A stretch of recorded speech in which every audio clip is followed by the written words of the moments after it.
Select Committee to investigate the January 6th attack on the United States Capitol will be in order. Without objection, the Chair is authorized to declare the committee in recess at any point. Pursuant to House Deposition Authority Regulation 10, the Chair announces the committee's approval to release the deposition material presented during this hearing. Good afternoon. In our hearings over the previous weeks, the Select Committee has laid out the details of a multi-part pressure campaign driven by the former president aimed at overturning the results of the 2020 presidential election and blocking the transfer of power. We've shown that this effort was based on a lie that the election was stolen, tainted by widespread fraud, Donald Trump's big lie. In the weeks ahead, the committee will hold additional hearings about how Donald Trump summoned a mob of his supporters to Washington, spurred them to march on the Capitol, and failed to take meaningful action to quell the violence as it was unfolding on January 6th. However, in recent days, the Select Committee has obtained new information dealing with what was going on in the White House on January 6th and in the days prior. Specific detailed information about what the former president and his top aides were doing and saying in those critical hours. First-hand details of what transpired in the office of the White House Chief of Staff, just steps from the Oval Office as the threats of violence became clear, and indeed, violence ultimately descended on the Capitol in the attack on American democracy. It's important that the American people hear that information immediately. That's why, in consultation with the Vice Chair, I've recalled the committee for today's hearing. As you've seen and heard in our earlier hearings, the Select Committee has developed a massive body of evidence thanks to the many hundreds of witnesses who have voluntarily provided information relevant to our investigation. It hasn't always been easy to get that information because the same people who drove the former president's pressure campaign to overturn the election are now trying to cover up the truth about January 6th. But thanks to the courage of certain individuals, the truth won't be buried. The American people won't be left in the dark. Our witness today, Ms. Cassie Hutchinson, has embodied that courage. I won't get into a lot of detail about Ms. Hutchinson's testimony will show. I'll allow her words to speak for themselves, and I hope everyone at home will listen very closely. First, I'll recognize our distinguished Vice Chair, Ms. Cheney of Wyoming, for any opening statements she'd care to offer. Thank you very much, Mr. Chairman. In our first 5 hearings, the committee has heard from a significant number of Republicans, including former Trump administration Justice Department officials, Trump campaign officials, several members of President Trump's White House staff, a prominent conservative judge, and several others. Today's witness, Ms. Cassidy Hutchinson, is another Republican and another former member of President Trump's White House staff. Certain of us in the House of Representatives recall that Ms. Hutchinson once worked for House Republican Whip Steve Scalise, but she is also a familiar face on Capitol Hill because she held a prominent role in the White House Legislative Affairs Office and later was the principal aide to President Trump's Chief of Staff, Mark Meadows. Ms. Hutchinson has spent considerable time up here on Capitol Hill representing the Trump administration, and we welcome her back. Up until now, our hearings have each been organized to address specific elements of President Trump's plan to overturn the 2020 election. Today, we are departing somewhat from that model because Ms. Hutchinson's testimony touches on several important and cross-cutting topics that are relevant to each of our future hearings. In her role working for the White House Chief of Staff, Ms. Hutchinson handled a vast number of sensitive issues. She worked in the West Wing, several steps down the hall from the Oval Office. Ms. Hutchinson spoke daily with members of Congress, with high-ranking officials in the administration, with senior White House staff, including Mr. Meadows, with White House counsel, lawyers, and with Mr. Tony Ornato, who served as the White House Deputy Chief of Staff. She also worked on a daily basis with members of the Secret Service who were posted in the White House. In short, Ms. Hutchinson was in a position to know a great deal about the happenings in the Trump White House. Ms. Hutchinson has already sat for 4 videotaped interviews with committee investigators, and we thank her very much for her cooperation and for her courage. We will cover certain, but not all, relevant topics within Ms. Hutchinson's knowledge today. Again, our future hearings will supply greater detail, putting the testimony today in a broader and more complete context. Today, you will hear Ms. Hutchinson relate certain firsthand observations of President Trump's conduct on January 6th. You will also hear new information regarding the actions and statements of Mr. Trump's senior advisors that day, including his Chief of Staff, Mark Meadows, and his White House counsel. And we will begin to examine evidence bearing on what President Trump and members of the White House staff knew about the prospect for violence on January 6th, even before that violence began. To best communicate the information the committee has gathered, we will follow the practice of our recent hearings, playing videotape testimony from Ms. Hutchinson and others, and also posing questions to Ms. Hutchinson live. Mr. Chairman, I yield back. Thank you very much. Our witness today is Ms. Cassie Hutchinson, who served in the Trump administration in the White House Office of Legislative Affairs from 2019 to 2020, and as a special assistant to the President in the White House Chief of Staff's office from March 2020 through January 2021. I will now swear in our witness. The witness will please stand and raise her right hand. Do you swear or affirm under penalty of perjury that the testimony you're about to give is the truth, the whole truth, and nothing but the truth, so help you God? Thank you. You may be seated. Let the record reflect the witness answered in the affirmative. I now recognize myself for questions. Ms. Hutchinson, I'd like to start with a few questions about your background. These are some photographs we've obtained highlighting your career. These show you with members of Congress, including Steve Scalise, as well as the White House with leader Kevin McCarthy and Jim Jordan. Others show you with the President and members of Congress aboard Air Force One. Before you worked in the White House, you worked on Capitol Hill for Representative Steve Scalise, the Republican whip, and Senator Ted Cruz. And then in 2019, you moved to the White House and served there until the end of the Trump administration in 2020. When you started at the White House, you served in the Office of Legislative Affairs. We understand that you were initially hired as a staff assistant, but were soon promoted to a position of greater responsibility. Can you explain your role for the committee?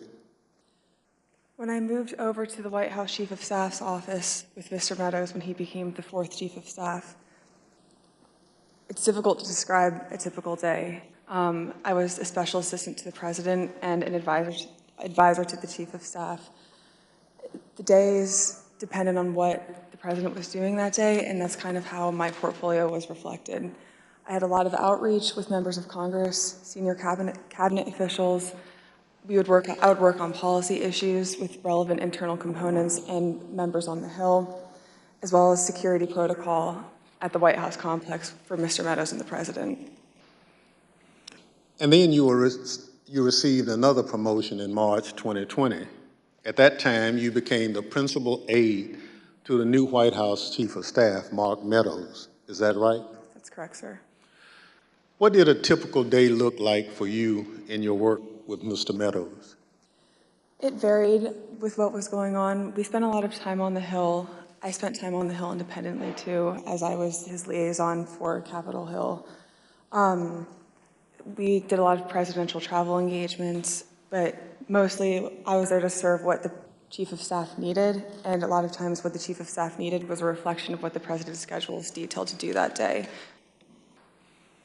So is it fair to say that you spoke regularly in your position, both with members of Congress and with senior members of the Trump administration? That's correct. That's a fair assessment, sir. And would you say that in your work with Mr. Meadows, you are typically in contact with him and others in the White House throughout the day? That's correct, sir. Mr. Meadows and I were in contact almost pretty much throughout every day, consistently. Although so much of grave importance happens in the West Wing of the White House, it's quite a small building. Above me, on the screen, you can see a map of the first floor of the West Wing of the White House. On the right, you can see the President's Oval Office. On the left, the Chief of Staff's office suite. Within the Chief of Staff's office suite is the heart of the West Wing, was your desk, which was between the Vice President's office, Ms. Kirshner's office, and the Oval Office. Ms. Hutchinson, is this an accurate depiction of where you were located? It's accurate. It's a lot smaller than it looks. Absolutely. Ms. Hutchinson, this is a photo that shows the short distance between your office and the President's Oval Office. And it only takes 5 to 10 seconds or so to walk down the hall from your office to the Oval Office. Is that right? That's correct. Thank you. Pursuant to the Section 5C8 of House Resolution 503, the chair recognizes the gentlewoman from Wyoming, Ms. Cheney, for questions. Thank you very much, Mr. Chairman. Mr. Chairman, we will begin today with an exchange that first provided Ms. Hutchinson a tangible sense of the ongoing planning for the events of January 6th. On January 2nd, 4 days before the attack on our Capitol, President Trump's lead lawyer, Mr. Giuliani, was meeting with White House Chief of Staff Mark Meadows and others. Ms. Hutchinson, do you remember Mr. Giuliani meeting with Mr. Meadows on January 2nd, 2021? I do. He met with Mr. Meadows in the evening of January 2nd, 2021. And we understand that you walked Mr. Giuliani out of the White House that night, and he talked to you about January 6th. What do you remember him saying? As Mr. Giuliani and I were walking to his vehicles that evening, he looked at me and said something to the effect of, "Cass, are you excited for the 6th? It's going to be a great day." I remember looking at him and saying, "Rudy, could you explain what's happening on the 6th? He had responded something to the effect of, "We're going to the Capitol. It's going to be great. The president's going to be there. He's going to look powerful. He's going to be with the members. He's going to be with the senators. Talk to the chief about it. Talk to the chief about it. He knows about it." And did you go back then up to the West Wing and tell Mr. Meadows about your conversation with Mr. Giuliani? I did. After Mr. Giuliani had left the campus that evening, I went back up to our office and I found Mr. Meadows in his office on the couch. He was scrolling through his phone. I remember leaning against the doorway and saying, "I just had an interesting conversation with Rudy, Mark. Sounds like we're going to go to the Capitol." He didn't look up from his phone and said something to the effect of, "There's a lot going on, Cass, but I don't know. Things might get real bad on January 6th. Ms. Hutchinson, Mr. Meadows is engaged in litigation with the committee to try to avoid testifying here. What was your reaction when he said to you things might get real bad?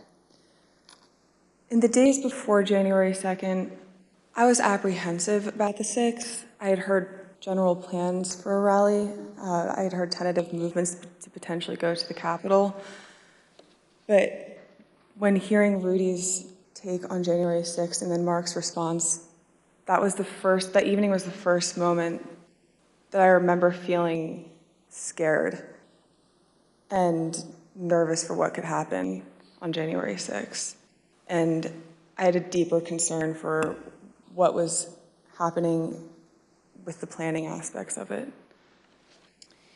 Thank you, Ms. Hutchinson. Today, we're going to be focusing primarily on the events of January 5th and 6th at the White House. But to begin and to frame the discussion, I want to talk about a conversation that you had with Mr. John Ratcliffe, the Director of National Intelligence, and you had this conversation in December of 2020. Mr. Ratcliffe was nominated by President Trump to oversee U.S. intelligence, our U.S. intelligence community, and before his appointment, Mr. Ratcliffe was a Republican member of Congress. As you will see on this clip, Director Ratcliffe's comments in December of 2020 were prescient. My understanding was Director Ratcliffe didn't want much to do with the post-election period. Director Ratcliffe felt that it wasn't something that the White House should be pursuing. It felt it was dangerous for the president's legacy. He had expressed to me that he was concerned that it could spiral out of control and potentially be dangerous, either for our democracy or the way that things were going for the six. When you say it wasn't something the White House should be pursuing, what's the it?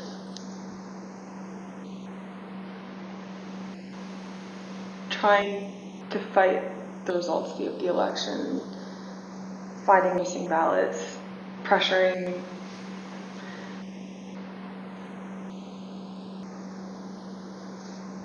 filing lawsuits in certain states where there didn't seem to be significant evidence, and reaching out to state legislatures about that. So pretty much the way that the White House is handling the post-election period, he felt that there could be dangerous repercussions in terms of precedent set for elections, for our democracy, for the six. He was hoping that we would concede. So, Ms. Hutchinson, now we're going to turn to certain information that was available before January 4th and what the Trump administration and the president knew about the potential for violence before January 6th.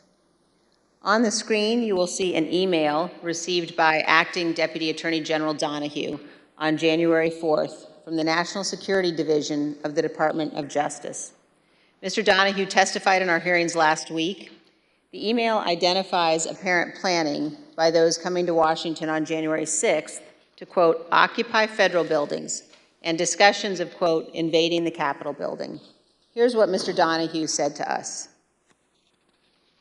And we knew that if you have tens of thousands of very upset people showing up in Washington, D.C., that there was potential for violence.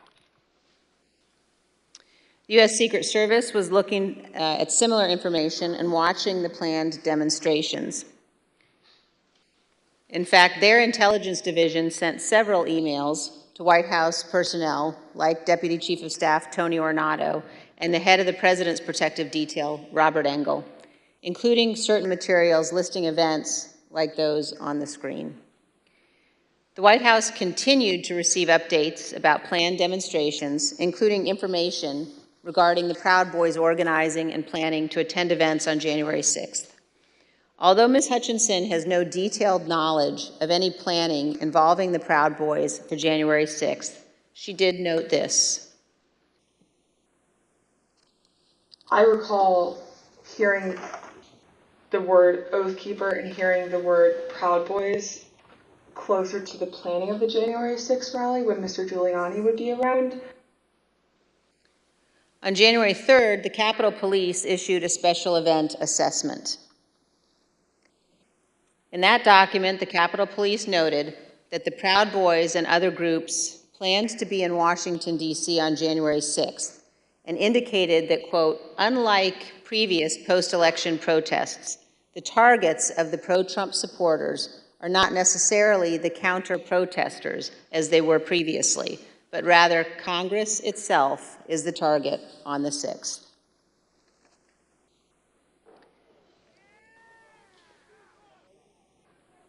Of course, we all know now that the Proud Boys showed up on January 6th, marched from the Washington Monument to the Capitol that day, and led the riotous mob to invade and occupy our Capitol. Ms. Hutchinson, I want to play you a clip of one of our meetings when you described a call on January 4th that you received from National Security Advisor Robert O'Brien on the same topic, potential violence on January 6th. I received a call from Robert O'Brien, the National Security Advisor. He had asked if he could speak with Mr. Meadows about potential words of violence that he was hearing that were potentially going to happen on the Hill on January 6th. I had asked if he had connected with Tony Ornato because Tony Ornato had a conversation with Mark about that topic. Robert had said, I'll talk to Tony, and then I don't know if Robert ever connected with Mark about the issue. Ms. Hutchinson, can you describe for us Mr. Ornato's responsibilities as Deputy Chief of Staff? The Deputy Chief of Staff position at the White House for operations is arguably one of the most important positions that somebody can hold. They're in charge of all security protocol for the campus and all presidential protectees, primarily the president and the first family, but anything that requires security for any individual that has presidential protection, so the Chief of Staff or the National Security Advisor, as well as the Vice President's team too. Tony would oversee all of that, and he was the conduit for security protocol between White House staff and the United States Secret Service. Thank you. And you also described a brief meeting between Mr. Ornato and Mr. Meadows on the potential for violence. The meeting was on January 4th. They were talking about the potential for violence on January 6th. Let's listen to a clip of that testimony. I remember Mr. Ornato had talked to him about intelligence reports. I remember Mr. Ornato coming in and saying that we had intel reports saying that there could potentially be violence on the 6th. You also told us about reports of violence and weapons that the Secret Service were receiving on the night of January 5th and throughout the day on January 6th. Is that correct? That's correct. There are reports that police in Washington, D.C. had arrested several people with firearms or ammunition following a separate pro-Trump rally in Freedom Plaza on the evening of January 5th. Are those some of the reports that you recall hearing about? They are. Of course, the world now knows that the people who attacked the Capitol on January 6th had many different types of weapons.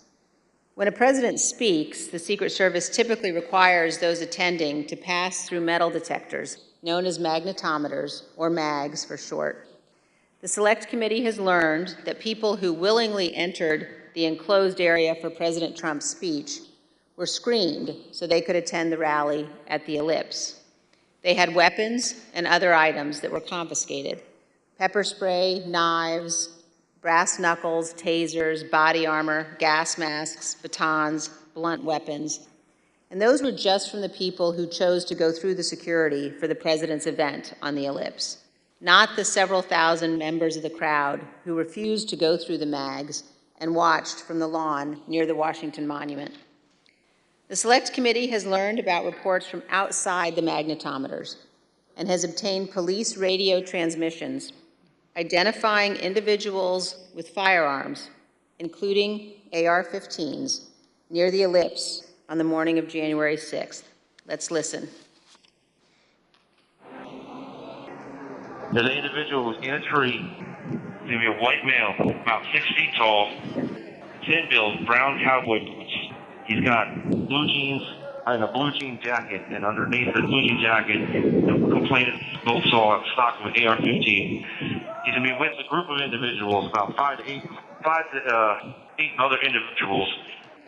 Two of the individuals in that group at the base of the tree, near the porta potties, were wearing green fatigues, green olive drab style fatigues, about 5'8", 5'9", skinny white males, brown cowboy boots. They had Glock-style pistols in their waistband.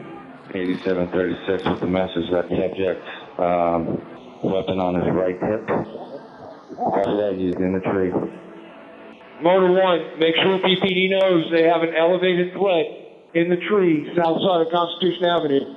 Look for the Don't Tread on Me flag, American flag face mask, cowboy boots, weapon on the right side hip. I got 3 men walking down the street in fatigue while carrying AR-15, copy at 14th and Independence.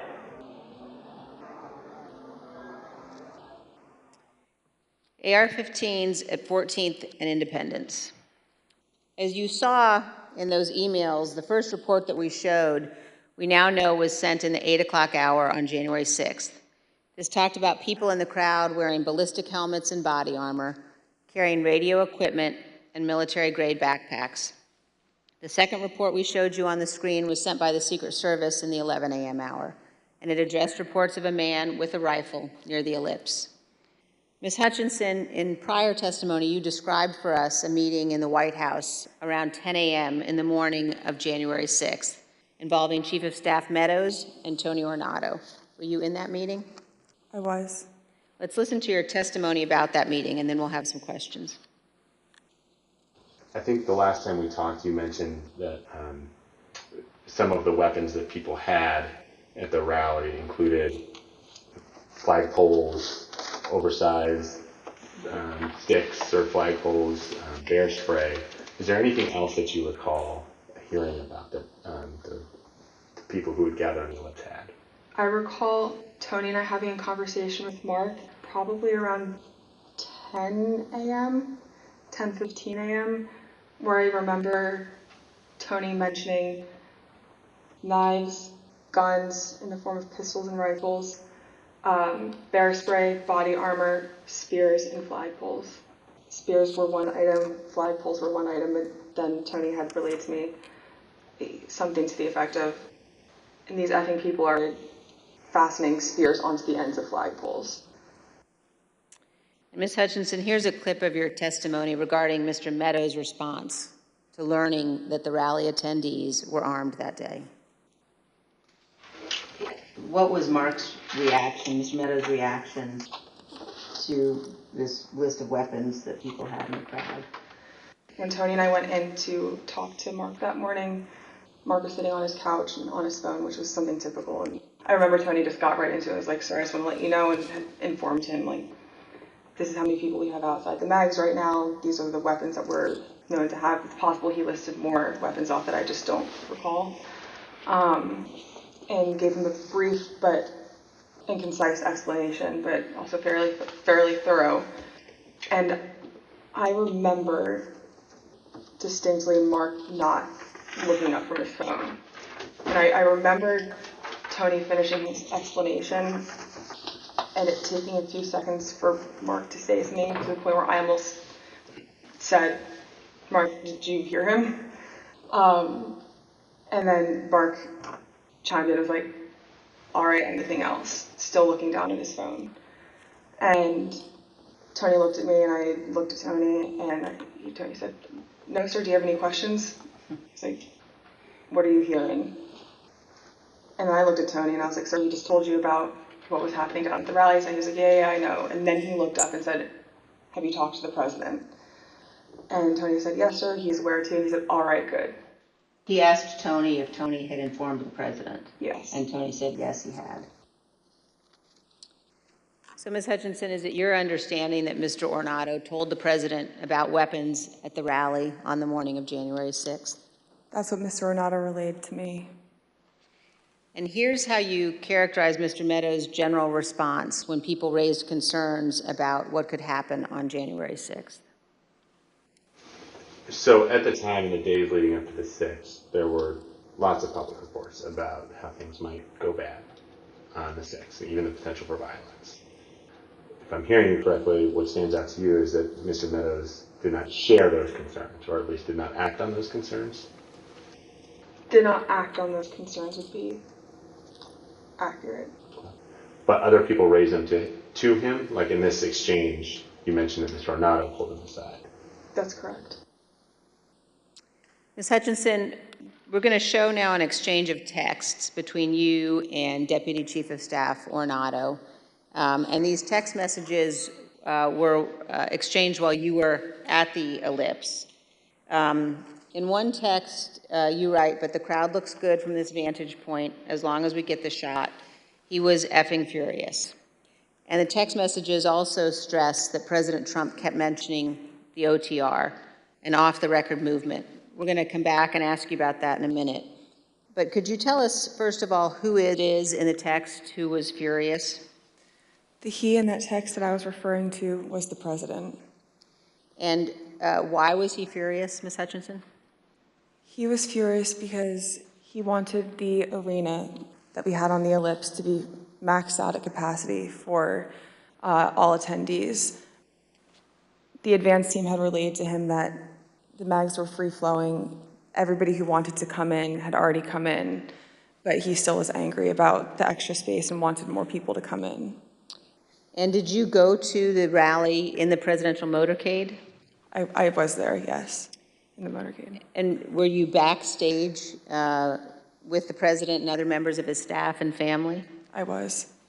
And you told us, Ms. Hutchinson, about particular comments that you heard while you were in the tent area. When we were in the offstage announce area tent behind the stage, he was very concerned about the shot, meaning the photograph that we would get, because the rally space wasn't full. One of the reasons, which I've previously stated, was because he wanted it to be full and for people to not feel excluded because they'd come far to watch him at the rally.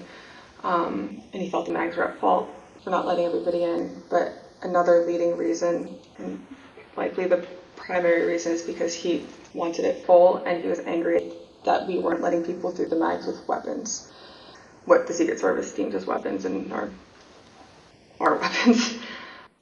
But when we were in the offstage announce tent, I was part of a conversation.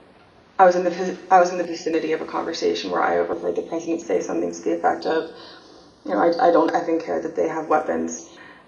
They're not here to hurt me. Take the effing mags away. Let my people in. They can march to the Capitol from here. Let the people in. Take the effing mags away. Just to be clear, Ms. Hutchinson, is it your understanding that the president wanted to take the mags away and said that the armed individuals were not there to hurt him? That's a fair assessment. The issue wasn't with the amount of space available in the official rally area only, but instead that people did not want to have to go through the mags. Let's listen to a portion of what you told us about that. In this particular instance, it wasn't the capacity of our space, it was the mags and the people that didn't want to come through.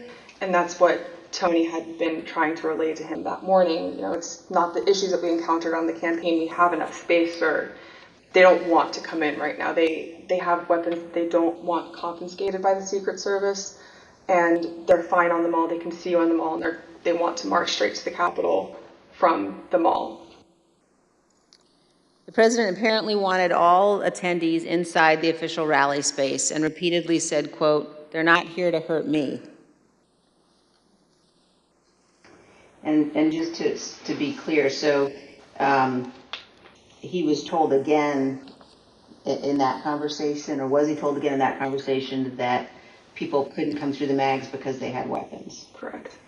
And that people, and his response was to say they can march to the Capitol from the ellipse. Something to the effect of, take the effing mags away. They're not here to hurt me. Let them in. Let my people in.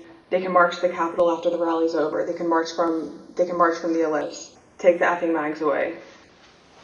Then they can march to the Capitol. Ms. Hutchinson, what we saw when those clips were playing were photos provided by the National Archives showing the president in the offstage tent before his speech on the ellipse. You were in some of those photos as well.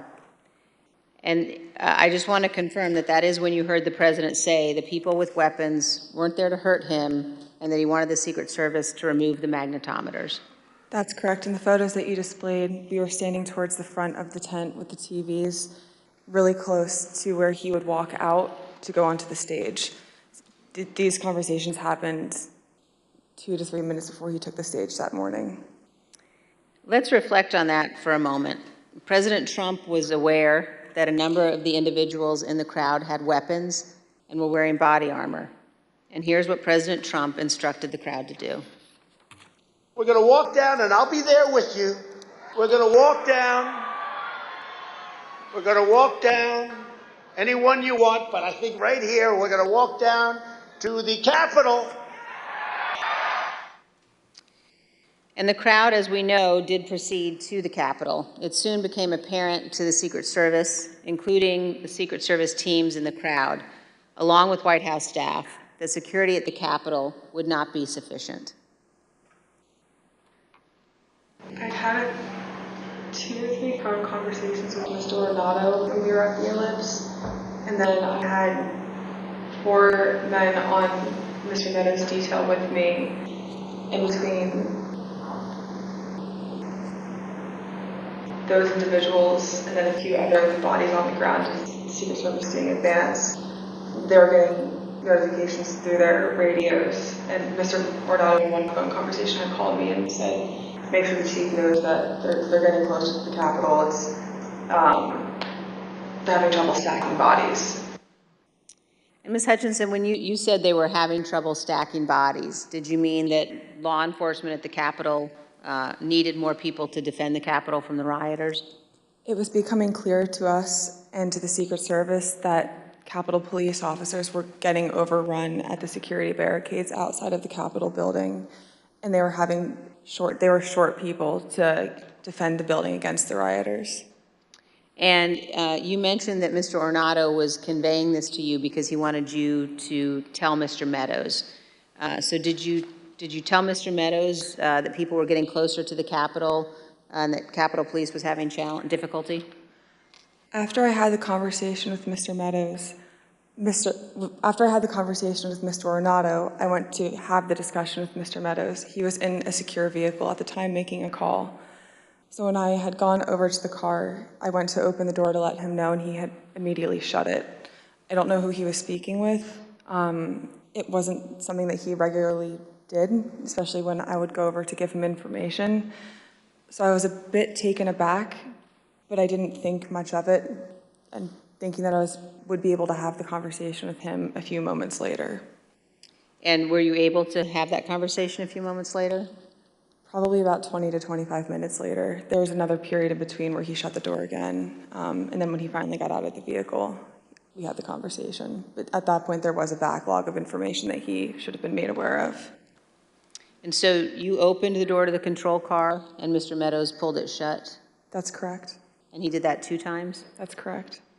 And when you finally were able to give Mr. Meadows the information about the violence at the Capitol, what was his reaction?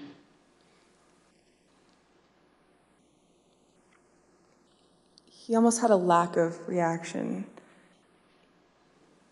I remember him saying, all right, something to the effect of, how much longer does the president have left in his speech? Again, much of this information about the potential for violence was known or learned before the onset of the violence, early enough for President Trump to take steps to prevent it. He could, for example, have urged the crowd at the ellipse not to march to the Capitol. He could have condemned the violence immediately once it began, or he could have taken multiple other steps. But as we will see today and in later hearings, President Trump had something else in mind. One other question at this point, Ms. Hutchinson, were you aware of concerns that White House counsel Pat Cipollone or Eric Hirschman had about the language President Trump used in his ellipse speech? There were many discussions the morning of the 6th about the rhetoric of the speech that day. In my conversations with Mr. Hirschman, he had relayed that we would be foolish to include language that had been included at the president's request, which had lines along to the effect of, fight for Trump, we're going to march to the Capitol, I'll be there with you, fight for me, fight for what we're doing, fight for the movement. Things about the vice president at the time, too. Both Mr. Hirschman and White House counsel's office were urging the speechwriters to not include that language for legal concerns and also for the optics of what it could portray the president wanting to do that day. And we just heard the president say that he would be with his supporters as they marched to the Capitol. Even though he did not end up going, he certainly wanted to. Some have questioned whether President Trump genuinely planned to come here to the Capitol on January 6th. In his book, Mark Meadows falsely wrote that after President Trump gave his speech on January 6th, he told Mr. Meadows that he was, quote, speaking metaphorically about the walk to the Capitol. As you will see, Donald Trump was not speaking metaphorically. As we heard earlier, Rudy Giuliani told Ms. Hutchinson that Mr. Trump planned to travel to the Capitol on January 6th. I want to pause for just a moment to ask you, Ms. Hutchinson, to explain some of the terminology you will hear today. We've heard you use two different terms to describe plans for the president's movement to the Capitol or anywhere else. One of those is a scheduled movement, and another one is OTR. Could you describe for us what each of those mean? A scheduled presidential movement is on his official schedule. It's notified to the press and to a wide range of staff that will be traveling with him. It's known to the public, known to the Secret Service, and they're able to coordinate the movement days in advance. An off-the-record movement is confined to the knowledge of a very, very small group of advisors and staff. Typically, a very small group of staff would travel with him, mostly that are just included in the national security package. You can pull an off-the-record movement together in less than an hour. It's a way to kind of circumvent having to release it to the press, if that's the goal of it, or to not have to have as many security parameters put in place ahead of time to make the movement happen.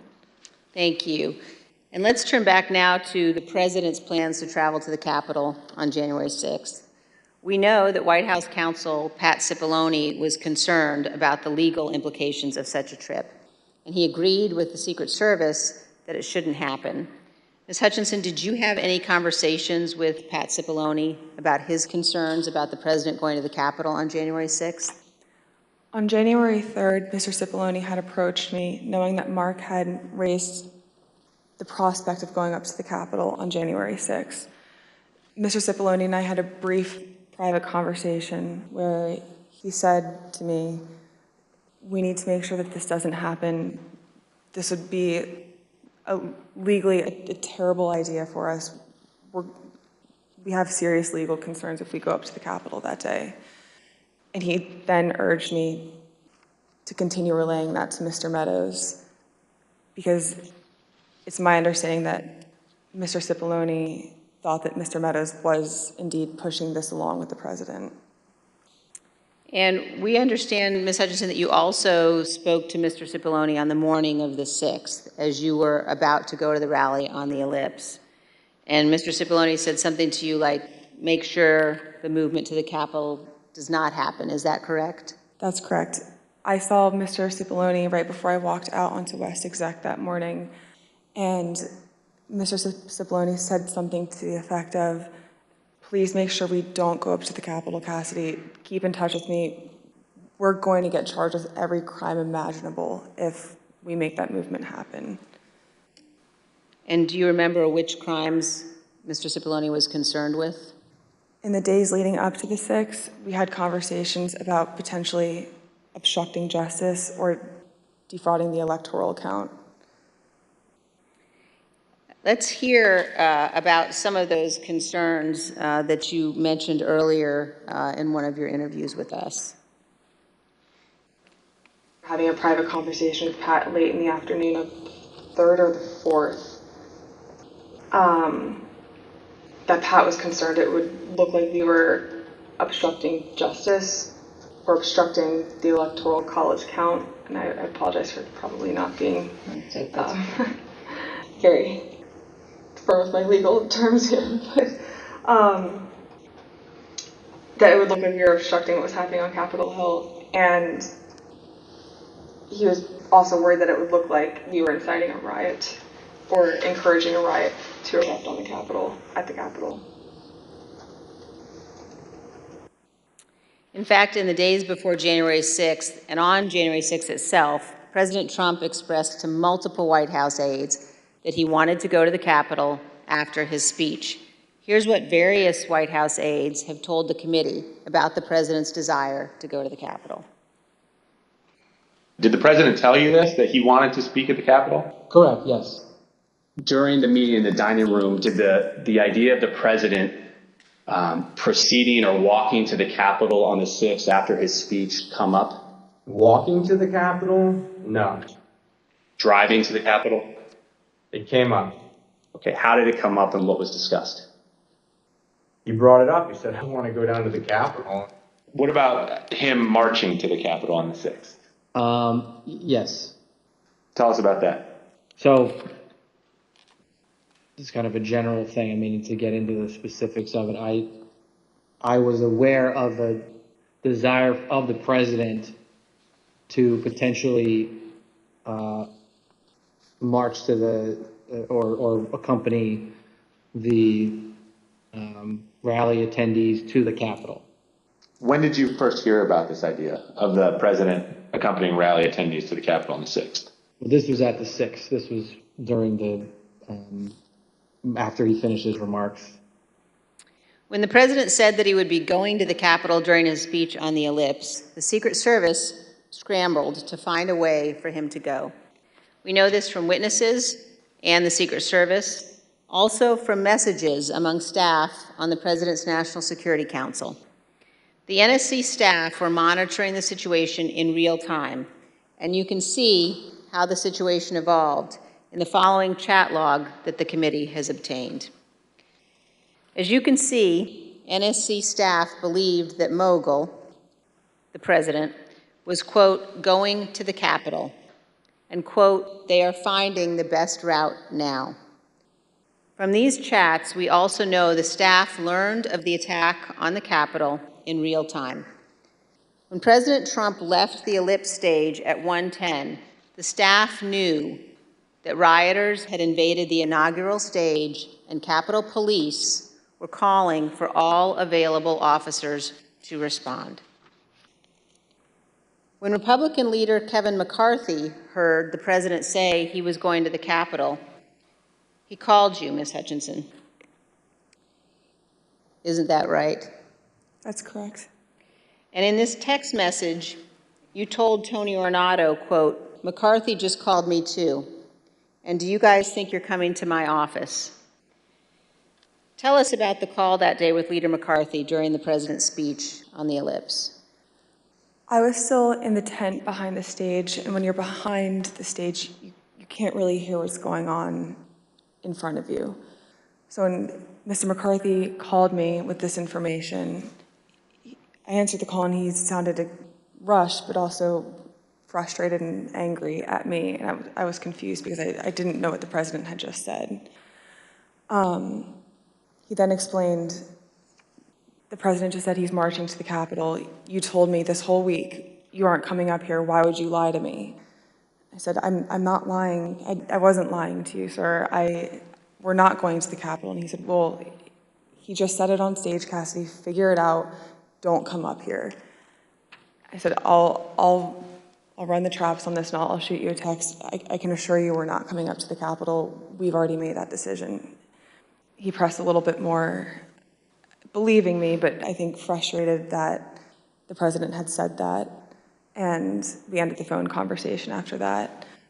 I called Mr. Ornato to reconfirm that we weren't going to the Capitol, and which is also in our text messages. I sent Mr. McCarthy another text telling him the affirmative that we were not going up to the Capitol, and he didn't respond after that. And we understand, Ms. Hutchinson, that the plans for the president to come up to the Capitol had included discussions at some point about what the president would do when he came up to the Capitol on January 6th. Let's look at a clip of one of your interviews discussing that issue with the committee. When you were talking about a scheduled movement, did anyone say what the president wanted to do when he got here? No. Not that I can specifically remember. I remember hearing a few different ideas discussed between Mark and Scott Perry, Mark and Rudy Giuliani. I don't know which conversations were elevated to the president. I don't know what he personally wanted to do when he went up to the Capitol that day. You know, I know that there were discussions about him having another speech outside of the Capitol before going in. I know that there was a conversation about him going into the House chamber at one point.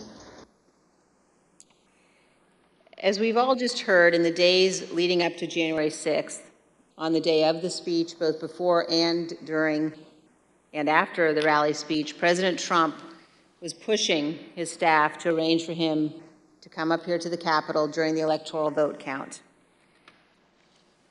Let's turn now to what happened in the president's vehicle when the Secret Service told him he would not be going to the Capitol after his speech.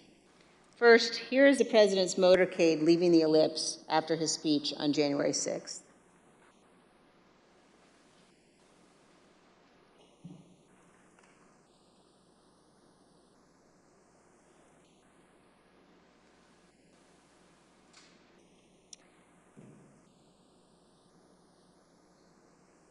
Ms. Hutchinson, when you returned to the White House in the motorcade after the president's speech, where did you go? When I returned to the White House, I walked upstairs towards the Chief of Staff's office, and I noticed Mr. Ornato lingering outside of the office. Once we had made eye contact, he quickly waved me to go into his office, which was just across the hall from mine. When I went in, he shut the door, and I noticed Bobby Engel, who was the head of Mr. Trump's security detail, sitting in a chair, just looking somewhat discombobulated and a little lost. I looked at Tony, and he had said, "Did you effing hear what happened in the Beast?" I said, "No, Tony, I just got back. What happened?" Tony proceeded to tell me that when the president got in the Beast, he was under the impression from Mr. Meadows that the off-the-record movement to the Capitol was still possible and likely to happen, but that Bobby had more information.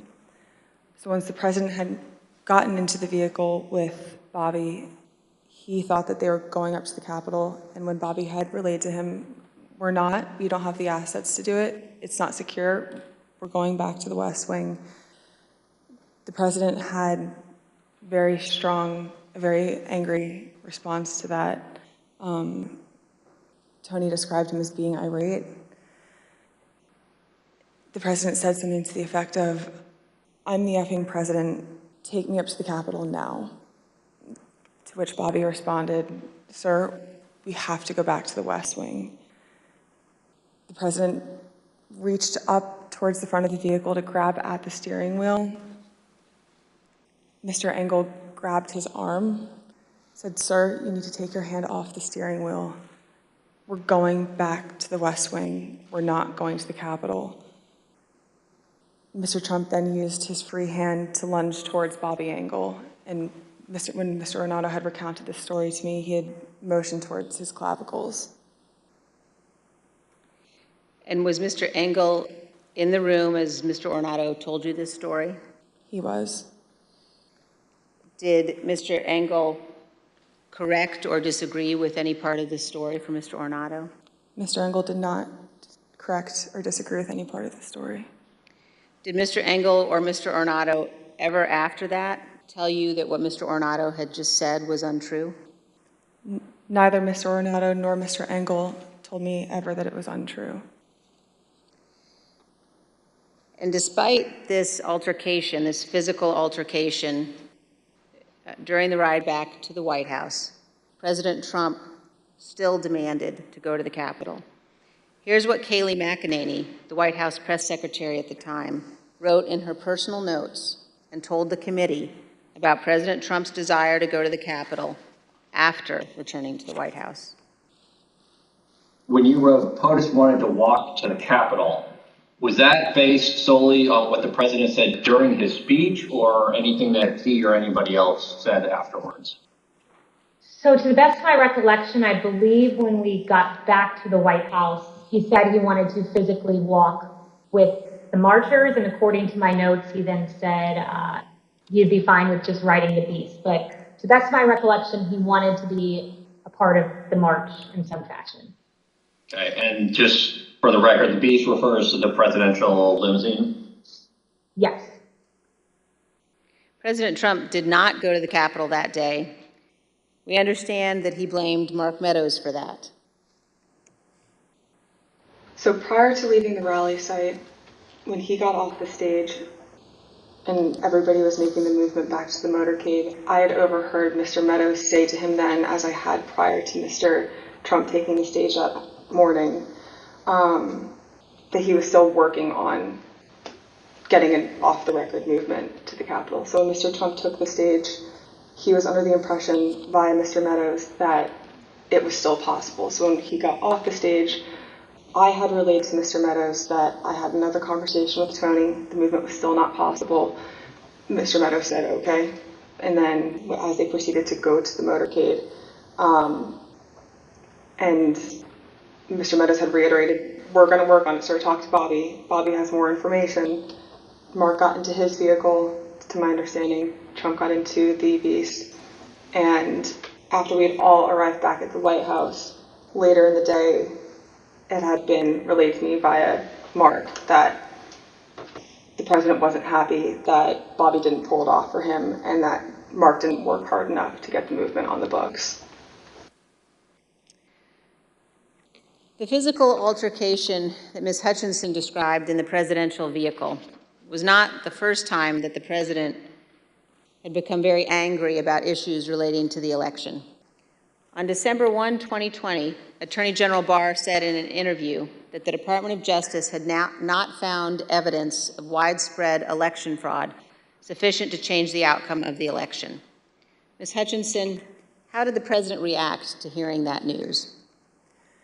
Around the time that I understand the AP article went live, I remember hearing noise coming from down the hallway, so I poked my head out of the office, and I saw the valet walking towards our office. He had said, get the chief down to the dining room, the president wants him. So Mark went down to the dining room and came back to the office a few minutes later. After Mark had returned, I left the office and went down to the dining room, and I noticed that the door was propped open and the valet was inside the dining room changing the tablecloth off of the dining room table. He motioned for me to come in and then pointed towards the front of the room near the fireplace mantle and the TV, where I first noticed there was ketchup dripping down the wall and there's a shattered porcelain plate on the floor.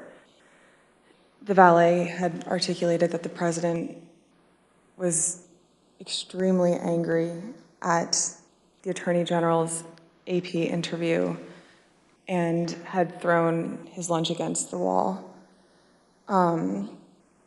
which was causing them to have to clean up. So I grabbed a towel and started wiping the ketchup off of the wall to help the valet out. And he said something to the effect of, he's really ticked off about this. I would stay clear of him for right now. He's really, really ticked off about this right now. And Ms. Hutchinson, was this the only instance that you are aware of where the president threw dishes? It's not. And are there other instances in the dining room that you recall where he expressed his anger? There were several times throughout my tenure with the Chief of Staff that I was aware of him either throwing dishes or flipping the tablecloth to let all the contents of the table go onto the floor and likely break or go everywhere. And Ms. Hutchinson, Attorney General Barr described to the committee the president's angry reaction when he finally met with President Trump. Let's listen. And I said, look, I know that you're dissatisfied with me, and I'm glad to offer my resignation. And he pounded the table very hard. Everyone sort of jumped, and he said, accept it. Mr. Chairman, I reserve. Gentlewoman reserves. The chair requests those in the hearing room to remain seated until the Capitol Police have escorted our witness from the room. Pursuant to the order of the committee of today, the chair declares the committee in recess for a period of approximately 10 minutes.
all had weaponry, that they happened to stick aside magnetometers. The fact that he knew that they weren't dangerous.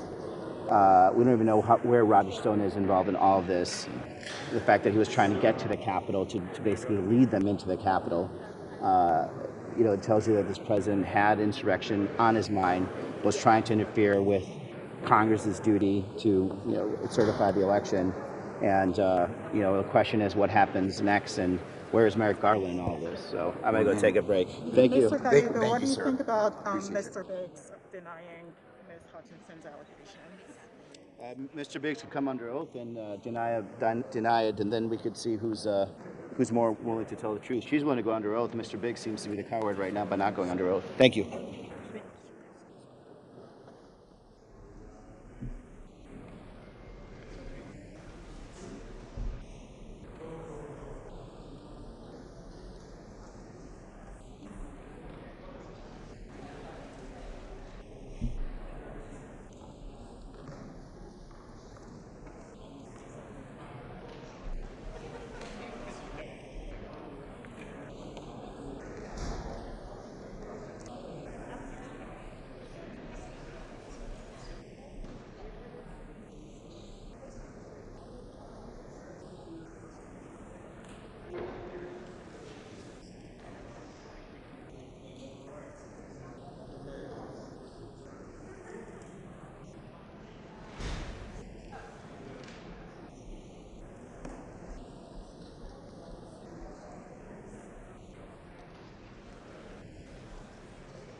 Committee will be in order.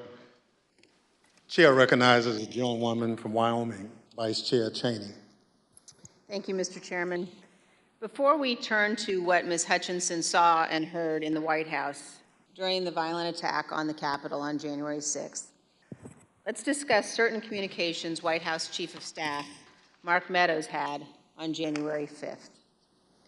President Trump's associate, Roger Stone, attended rallies during the afternoon and the evening of January 5th in Washington, D.C. On January 5th and 6th, Mr. Stone was photographed with multiple members of the Oath Keepers who were allegedly serving as his security detail. As we now know, multiple members of that organization have been charged with or pled guilty to crimes associated with January 6th. Mr. Stone has invoked his Fifth Amendment privilege against self-incrimination before this committee. General Michael Flynn has also taken the fifth before this committee. Mr. Stone previously had been convicted of other federal crimes unrelated to January 6th. General Flynn had pleaded guilty to a felony charge also predating and unrelated to January 6th. President Trump pardoned General Flynn just weeks after the presidential election. And in July of 2020, he commuted the sentence Roger Stone was to serve.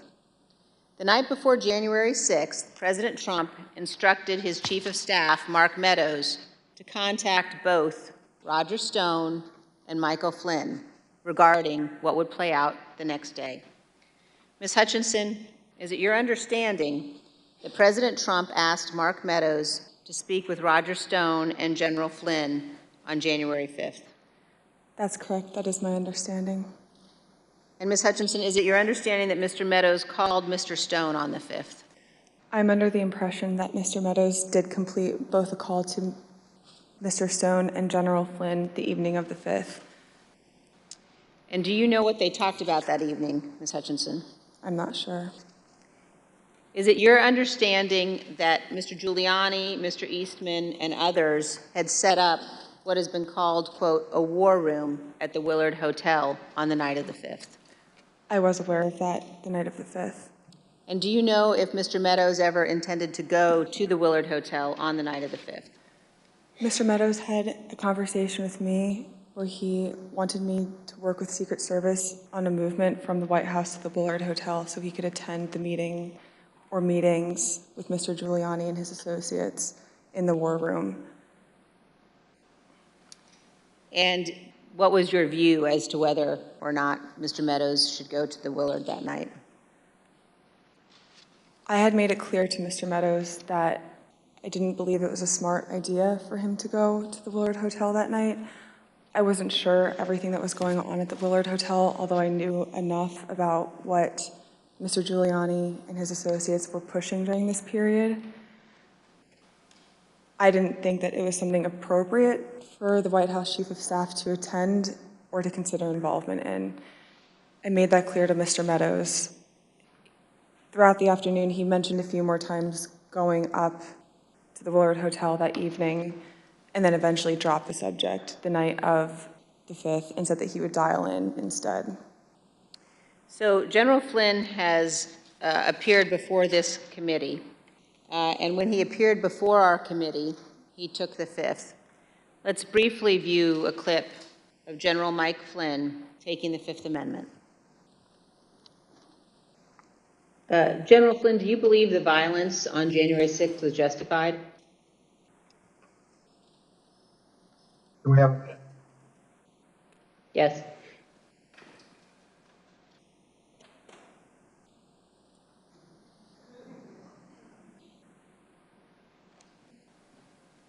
All right, we're back. Congressman Cheney, could you repeat the question, please? Yes. General Flynn, do you believe the violence on January 6th was justified? Is that, can I get a clarification? Is that a moral question or are you asking a legal question? I'm asking both.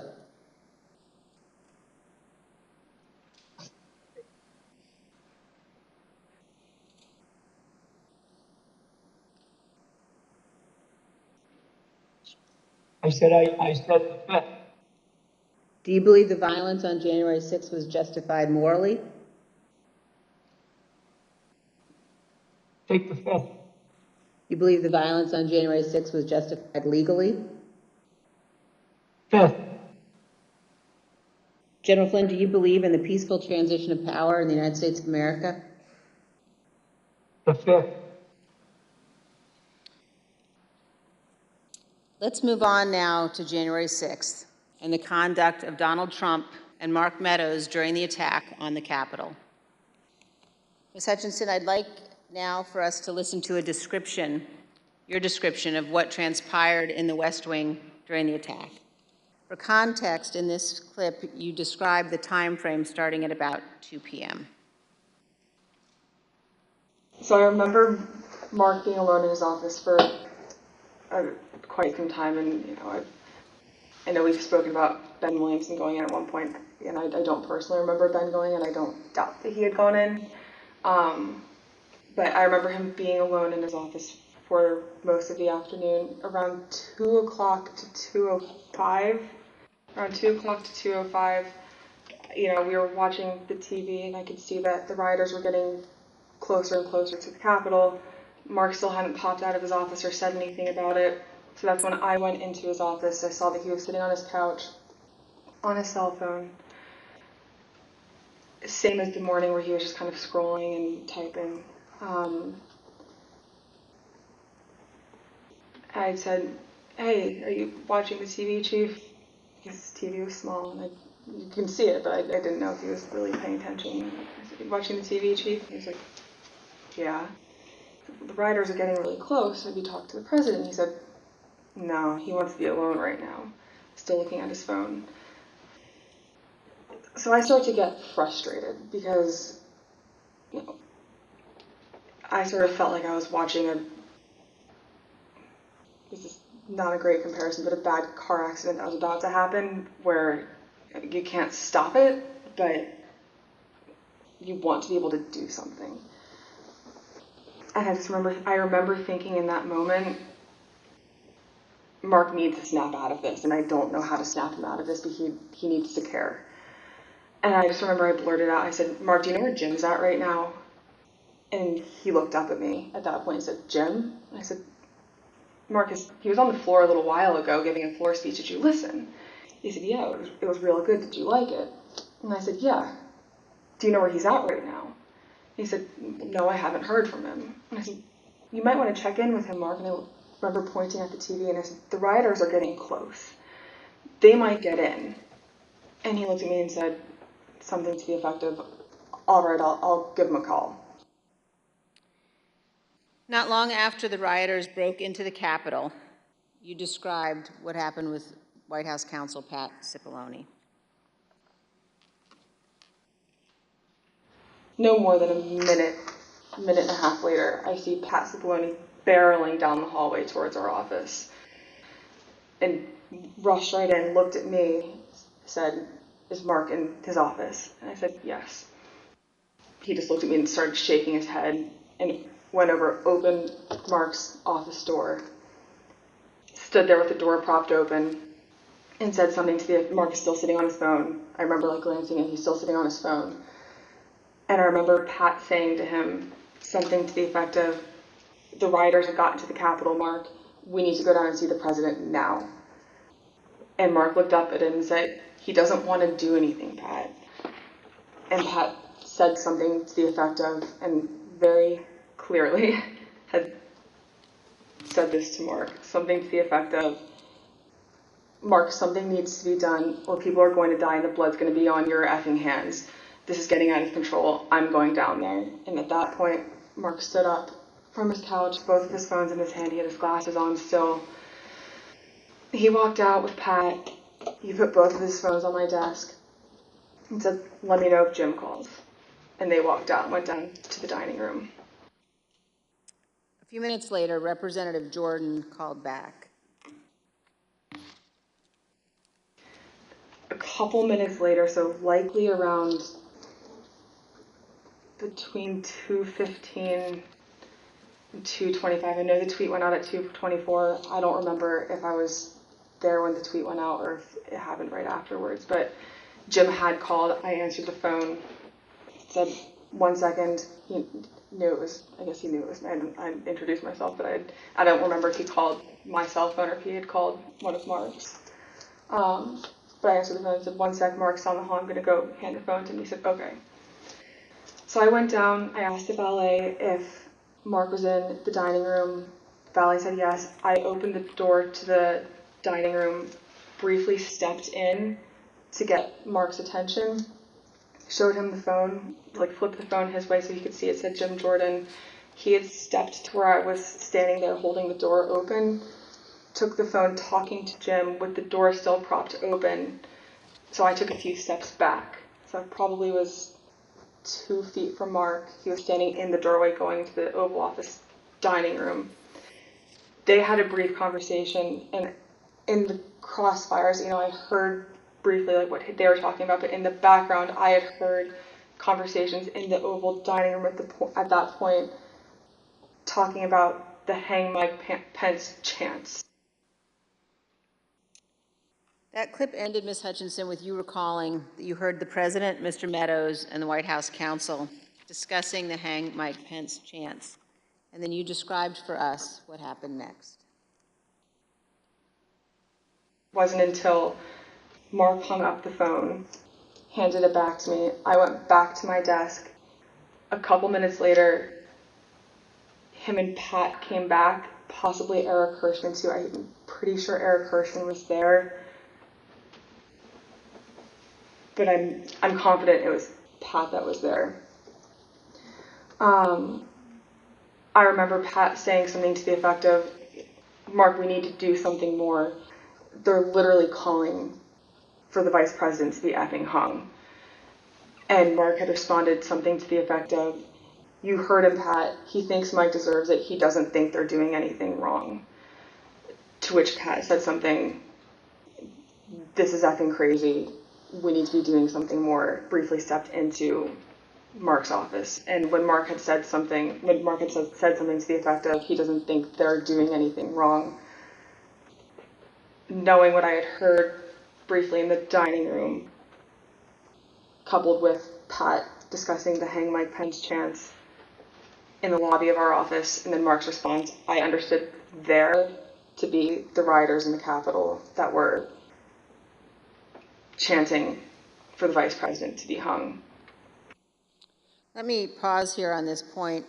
As rioters chanted hang Mike Pence, the President of the United States, Donald Trump, said that, quote, Mike deserves it, and that those rioters were not doing anything wrong.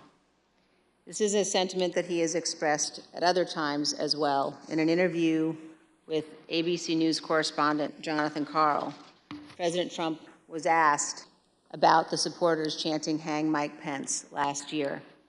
Instead of condemning them, the former president defended them. Because it's common sense, John. It's common sense that you're supposed to protect. How can you, if you know a vote is fraudulent, right? Yeah. How can you pass on a fraudulent vote to Congress? President Trump's view that the rioters were not doing anything wrong and that, quote, Mike deserved it, helps us to understand why the president did not ask the rioters to leave the Capitol for multiple hours. In fact, he put this tweet out at 2:24 p.m. Ms. Hutchinson, do you recall seeing this tweet in which the president said the vice president did not have the courage to do what needed to be done? I do. And Ms. Hutchinson, what was your reaction when you saw this tweet? As a staffer that worked to always represent the administration to the best of my ability and to showcase the good things that he had done for the country, I remember feeling frustrated, disappointed, and really, it felt personal. It was really sad. As an American, I was disgusted. it was unpatriotic, it was un-American. We were watching the Capitol building get defaced over a lie. And it was something that was really hard in that moment to digest, knowing what I had been hearing down the hall in the conversations that were happening, seeing that tweet come up and knowing what was happening on the Hill. And it's something that I still struggle to work through the emotions of that. Ms. Hutchinson, we have also spoken to multiple other White House staff about their reaction to Donald Trump's 224 tweet, condemning Mike Pence for not having the courage to refuse to count electoral votes, an act that would have been illegal. Matthew Pottinger, a former Marine intelligence officer who served in the White House for 4 years, including as Deputy National Security Advisor, was in the vicinity of the Oval Office at various points throughout the day. When he saw that tweet, he immediately decided to resign his position. Let's watch him describe his reaction to the president's tweet. One of my staff brought me a printout of a tweet by the president. And the tweet said something to the effect that Mike Pence, the vice president, didn't have the courage to do what should have been done. I read that tweet and made a decision at that moment to resign. That's where I knew that I was leaving that day, once I read that tweet. Ultimately, members of the White House staff, Sarah Matthews, cabinet members Secretary Chao and Secretary DeVos resigned as well. Here is Secretary DeVos's resignation letter. As you can see, in resigning on January 6th, Secretary DeVos said to the president, quote, "There's no mistaking the impact your rhetoric had on the situation, and it is the inflection point for me." Let's also look at Secretary Chao's resignation statement. When Secretary Chao resigned, she spoke of the January 6th attack, and she said, quote, "As I am sure is the case with many of you, this has deeply troubled me in a way I simply cannot set aside." Ms. Hutchinson, in our prior interviews, we've asked you about what the president's advisors were urging him to do during the attack. You've described roughly 3 different camps of thought inside the White House that day. Can you tell us about those? There was a group of individuals that were strongly urging him to take immediate and swift action. I would classify the White House counsel's office, Mr. Hirschman, Ms. Ivanka Trump, in that category of really working to get him to take action and pleading with him to take action. There was a more neutral group where advisors were trying to toe the line, knowing that Mr. Trump didn't necessarily want to take immediate action and condemn the riots, but knowing something needed to be done. And then there was the last group, which was deflect and blame. Let's blame Antifa. These aren't our people. It's my understanding that Mr. Meadows was in the deflect and blame category, but he did end up taking a more neutral route, knowing that there were several advisors in the president's circle urging him to take more action, which I think was reflected in the rhetoric released later that day in the videos. You told us that the White House counsel's office was in the camp encouraging the president to tell the rioters to stop the attack and to leave the Capitol. Let's listen. White House counsel's office wanted there to be a strong statement out to condemn the rioters. I'm confident in that. Now let's look at just one example of what some senior advisors to the president were urging. Ms. Hutchinson, could you look at the exhibit that we're showing on the screen now? Have you seen this note before? That's a note that I wrote at the direction of the Chief of Staff on January 6th, likely around 3 o'clock. And it's written on a Chief of Staff note card, but that's your handwriting, Ms. Hutchinson? That's my handwriting. And why did you write this note? The Chief of Staff was in a meeting with Eric Hirschman and potentially Mr. Philbin, and they had rushed out of the office fairly quickly. Mark had handed me the note card with one of his pens and started dictating a statement for the president to potentially put out. And, no, I'm sorry, go ahead. That's okay. There were two phrases on there, one illegal and then one without proper authority. The illegal phrase was the one that Mr. Meadows had dictated to me. Mr. Hirschman had chimed in and said, also put without legal authority. There should have been a slash between the two phrases. It was an or if the president had opted to put one of those statements out. Evidently he didn't. Later that afternoon, Mark came back from the Oval Dining Room and put the palm card on my desk with illegally crossed out, but said we didn't need to take further action on that statement. So, to your knowledge, this statement was never issued? It was, to my knowledge, it was never issued. And Ms. Hutchinson, did you understand that Ivanka Trump wanted her father to send people home? That's my understanding, yes. Let's play a clip of you addressing that issue. I remember her saying at various points, you know, she wanted her dad to send them home. She wanted her dad to tell them to go home peacefully, and she wanted to include language that he necessarily wasn't on board with at the time.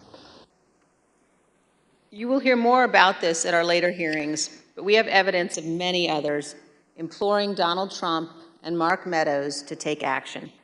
Here is some of that evidence, text messages sent to Mark Meadows during the attack. This is a text message at 2:32 from Laura Ingram. Hey, Mark, the president needs to tell people in the Capitol to go home. In the next message, this is hurting all of us. And then he's destroying his legacy and playing into every stereotype. We lose all credibility against the BLM Antifa crowd if things go south. The president's son, Don Jr., also urgently contacted Mark Meadows. At 2:53, he wrote, he's got to condemn this shit ASAP. The Capitol Police tweet is not enough. As you will see, these are just two of the numerous examples of Trump supporters and allies urging the president to tell his supporters to leave the Capitol. It would not have been hard for the president to simply walk down to the briefing room a few feet down the hall from the Oval Office. As Nora O'Donnell noted during an interview with House Republican leader Kevin McCarthy, where Leader McCarthy said he believed the attack was un-American. I want to quickly bring in Kevin McCarthy, the House Minority Leader. Leader McCarthy, do you condemn this violence? I completely condemn the violence in the Capitol. What we're currently watching unfold is un-American. I am disappointed. I'm sad. This is not what our country should look like. This is not who we are. This is not the First Amendment. This has to stop, and this has to stop now. Leader McCarthy, the President of the United States has a briefing room steps from the Oval Office. The cameras are hot 24/7, as you know. Why hasn't he walked down and said that now? I conveyed to the President what I think is best to do, and I'm hopeful the President will do it. Republican House member Mike Gallagher also implored the president to call off the attack. Mr. President, you have got to stop this. You are the only person who can call this off. Call it off. The election is over. Call it off. This is bigger than you. It's bigger than any member of Congress. It is about the United States of America, which is more important than any politician. Call it off. It's over. Despite the fact that many people close to Donald Trump were urging him to send people home, he did not do so until later, much later. At 4:17 p.m., Donald Trump finally told the rioters to go home and that he loved them. Here's a portion of the video President Trump recorded from the White House. We have to have peace. So go home. We love you. You're very special. You've seen what happens. You see the way others are treated that are so bad and so evil. I know how you feel. But go home and go home in peace. But as we will show in even greater detail in future hearings, Donald Trump was reluctant to put this message out, and he still could not bring himself to condemn the attack. Ms. Hutchinson has told us that too. The one that he put out at 4:17. I'm sure you've discussed it, and just to elaborate if I hadn't already at that point, I recall him being reluctant to film the video on the 6th. I was not involved in any of the logistics or the planning for that video. I just remember seeing the video go out and feeling a little shocked after it went out. On the evening of January 6th and the day after, the president's family and his senior staff and others tried to encourage the president to condemn the violence and commit to the peaceful transition of power. At 3:31 p.m. on January 6th, Sean Hannity of Fox News texted Mark Meadows. Mr. Hannity said, quote, "Can he make a statement? I saw the tweet. Ask people to leave the Capitol." Later that evening, Mr. Hannity sent another text message to Mark Meadows. This time, he shared a link to a tweet.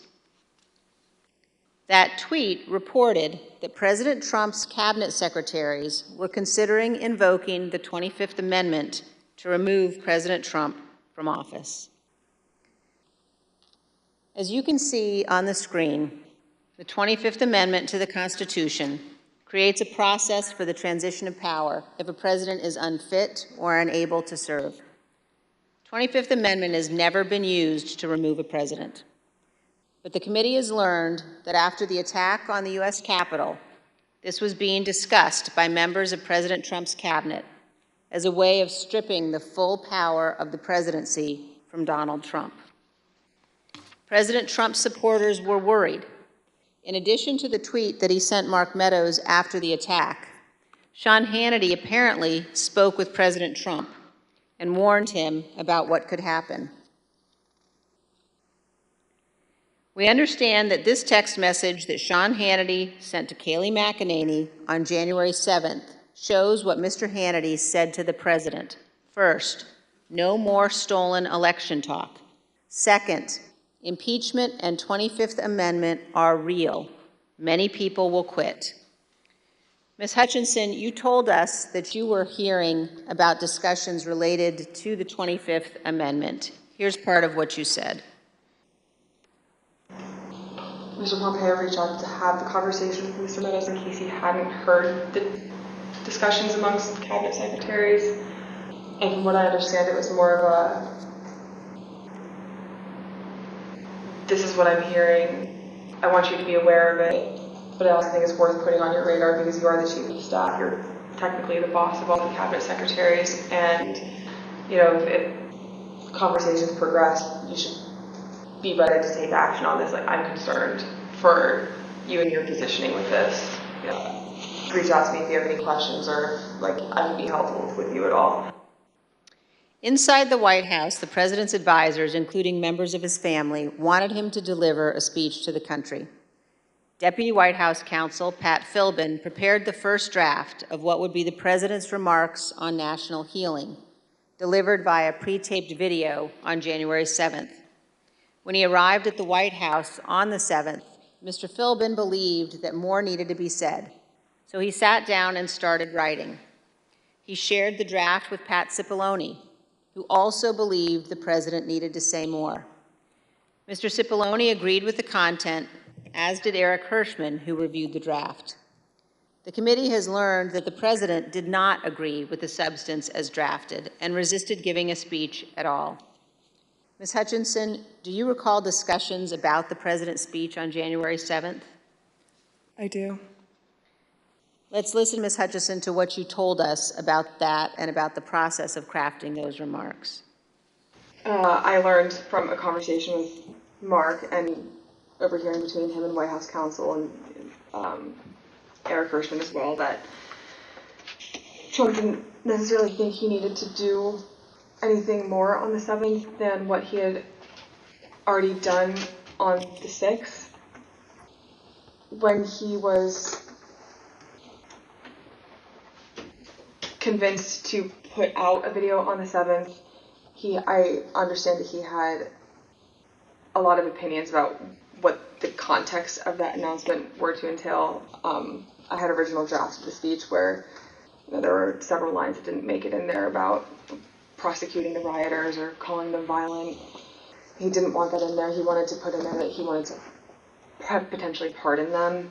And this is just with the increased emphasis of his mindset at the time, which was he didn't think that they did anything wrong. The people who did something wrong that day, or the person who did something wrong that day, was Mike Pence by not standing with him. But the president's advisors urged him to give the speech. Who convinced him to do the video on the 7th? I'm not sure who convinced him or if it was a group of people that convinced him.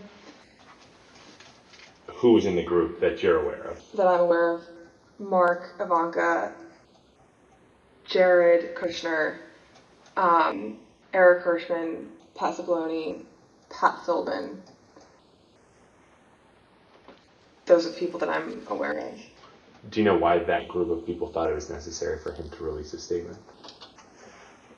I believe Kayleigh McEnany as well.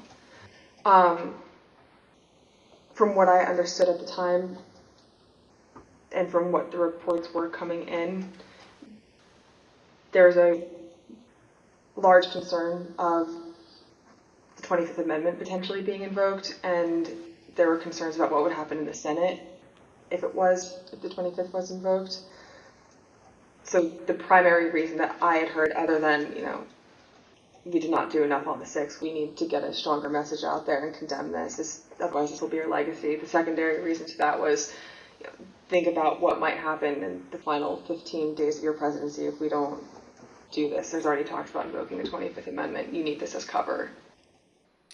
The president ultimately delivered the remarks. Unlike many of his other speeches, he did not ad-lib much. He recited them without significant alteration, except one. Even then, on January 7th, 2021, the day after the attack on the U.S. Capitol, the president still could not bring himself to say, quote, "but this election is now over." One other point about the speech, Ms. Hutchinson. Did you hear that Mr. Trump at one point wanted to add language about pardoning those who took part in the January 6th riot? I did hear that, and I understand that Mr. Meadows was encouraging that language as well. Thank you, and here's what you told us previously about that. You said he was instructed not to include it. Who was instructing him not to include language about the pardon in that January 7th? I understood from White House counsel's office coming into our office that morning that they didn't think that it was a good idea to include that in the speech. That being Pat Cipollone? That's correct. And Eric Hirschman.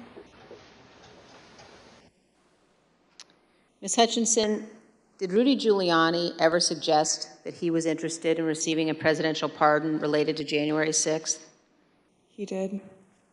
Ms. Hutchinson, did White House Chief of Staff Mark Meadows ever indicate that he was interested in receiving a presidential pardon related to January 6th? Mr. Meadows did seek that pardon. Yes, ma'am. Thank you, Ms. Hutchinson. Mr. Chairman, I yield back. I want to thank our witness for joining us today. The members of the Select Committee may have additional questions for today's witness, and we ask that you respond expeditiously in writing to those questions. Without objections, members will be permitted 10 business days to submit statements for the record, including opening remarks and additional questions for the witness. Without objection, the chair recognizes the vice chair for a closing statement. Thank you very much, Mr. Chairman. I want to begin by thanking Ms. Hutchinson for her testimony today. We are all in her debt. Our nation is preserved by those who abide by their oaths to our Constitution. Our nation is preserved by those who know the fundamental difference between right and wrong. And I want all Americans to know that what Ms. Hutchinson has done today is not easy. The easy course is to hide from the spotlight, to refuse to come forward, to attempt to downplay or deny what happened. That brings me to a different topic. While our committee has seen many witnesses, including many Republicans, testify fully and forthrightly, this has not been true of every witness. And we have received evidence of one particular practice that raises significant concern. Our committee commonly asks witnesses connected to Mr. Trump's administration or campaign whether they've been contacted by any of their former colleagues or anyone else who attempted to influence or impact their testimony. Without identifying any of the individuals involved, let me show you a couple of samples of answers we received to this question. First, here's how one witness described phone calls from people interested in that witness's testimony. Quote, "What they said to me is as long as I continue to be a team player, they know I'm on the right team. I'm doing the right thing. I'm protecting who I need to protect. You know I'll continue to stay in good graces in Trump world. And they have reminded me a couple of times that Trump does read transcripts, and just keep that in mind as I proceed through my interviews with the committee." Here's another sample in a different context. This is a call received by one of our witnesses. Quote, "A person let me know you have your deposition tomorrow. He wants me to let you know he's thinking about you. He knows you're loyal and you're going to do the right thing when you go in for your deposition." I think most Americans know that attempting to influence witnesses to testify untruthfully presents very serious concerns. We will be discussing these issues as a committee, carefully considering our next steps. Mr. Chairman, thank you. I yield back. Gentlewoman yields back. Ms. Hutchinson, thank you. Thank you for doing your patriotic duty and helping the American people get a complete understanding of January 6th and its causes. Thank you for your courage in testifying here today. You have the gratitude of this committee and your country. I know it wasn't easy to sit here today and answer these questions, but after hearing your testimony in all its candor and detail, I want to speak directly to the handful of witnesses who have been outliers in our investigation, the small number who have defied us outright, those whose memories have failed them again and again on the most important details, and to those who fear Donald Trump and his enablers. Because of this courageous woman and others like her, your attempt to hide the truth from the American people will fail. And to that group of witnesses, if you've heard this testimony today and suddenly you remember things you couldn't previously recall, or there are some details you'd like to clarify, or you discovered some courage you had hidden away somewhere, our doors remain open. The Select Committee will reconvene in the weeks ahead as we continue to lay out our findings to the American people. The chair requests those in the hearing room to remain seated until the Capitol Police have escorted the witness and members from the room. Without objection, the committee stands adjourned.